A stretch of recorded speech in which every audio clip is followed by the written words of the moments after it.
Islam adalah satu agama yang menitik beratkan mengenai ilmu. Ayat pertama yang diturunkan adalah mengenai ilmu. Iqra bismi rabbikal ladzi khalaq.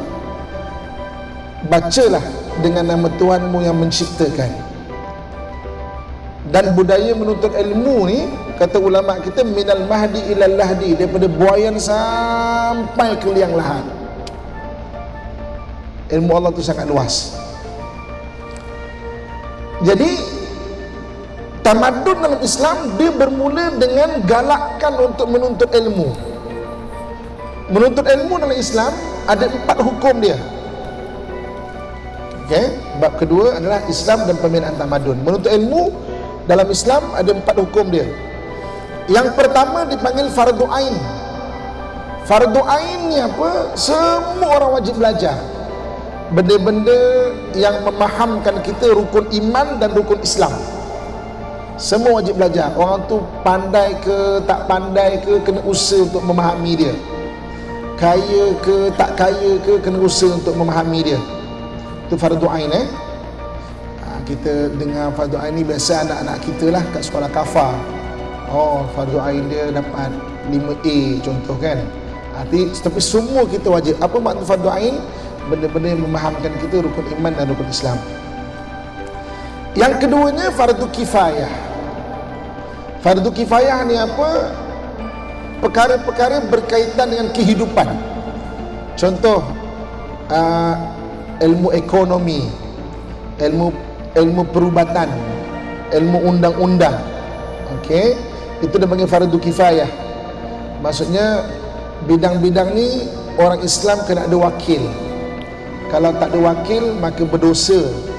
Orang Islam kalau sengaja tak berusaha mewujudkan orang Islam yang ada ilmu itu. Kan? Ini fardu kifayah. So kita kat Shah Alam ni kita tengok bidang perubatan ada tak orang Islam? Kalau ada orang Islam, alhamdulillah. Bidang ekonomi ada tak orang Islam? Kalau orang Islam, okey, alhamdulillah. Kalau tak ada bidang itu, kita kena usaha melahirkan orang yang mahir dalam bidang itu. Kalau sengaja, maka berdosa satu masyarakat itu. Okey? Saya suka nak kongsikan satu bidang yang saya rasa kalau kat Shah Alam ni tak tahulah orang Islam kita ada ke tak. Kunci, ilmu buat kunci ni. Hari ni kalau kereta kita tertinggal kunci kat dalam, rumah kita kunci mungkin tak ingat kat mana, dah ada belum orang Islam yang mahir dalam kunci? Kalau belum ada, kita kena fikir sama-sama ke tau, macam mana nak melahirkan wakil orang Islam dalam bab ilmu kunci ni. Kecil je benda tu. Hari ni kalau kereta kita tertinggal kunci, okay, maksudnya rasa saya tak ada lagi orang Islam yang menguasai ilmu itu. Itu contohlah ya. Kemudian hukum yang ketiga dalam menuntut ilmu, Islam dalam pembinaan tamadun bermula dengan ilmu. Yang ketiga hukum menuntut ilmu dipanggil fardu kifayah aini. Fardu kifayah aini ni apa? Fardu kifayah aini ni maksudnya sesuatu bidang fardu kifayah yang seseorang telah menceburinya, maka wajib dia belajar betul-betul sebab dia wakil orang Islam. Sebagai contoh, ilmu perubatan adalah ilmu fardu kifayah. Tapi siapa-siapa yang telah menceburi ilmu perubatan, bagi dia wajib belajar betul-betul. Itu dipanggil fardu kifayah aini. Okay? Ilmu undang-undang contohnya, dia adalah ilmu fardu kifayah. Tapi kalau seseorang telah menceburi bidang itu, wajib dia belajar betul-betul sebab dia wakil orang Islam. Ilmu kesenian contoh, ilmu kesenian dia fardu kifayah, tapi seseorang telah menceburi bidang ini, maka dia wajib belajar betul-betul sebab dia wakil orang Islam. Sebab tu benda ni kita kena cerita ke anak kita yang dekat universiti. Kau belajar perubatan, belajar undang-undang, belajar ekonomi, jangan belajar main-main. Sebab bagi kita mungkin fardu kifayah, bagi anak ini yang telah mempelajari bidang ini fardu kifayah aini, wajib dia belajar betul-betul, dia tak boleh main-main. Tak boleh nak copy paste dia punya assignment, tak boleh. Kena buat betul-betul. Dan tuan-tuan muslimin muslimat sekalian, kehebatan ulama terdahulu paling kurang satu orang ada 7 bidang fardu kifayah aini. Paling kurang. Sebab tu kita tengok Ibnu Sina, kita terkenal dengan ilmu perubatan, tapi Ibnu Sina juga mahir dalam ilmu Al-Quran, mahir juga dalam ilmu hadis, mahir dalam ilmu bahasa.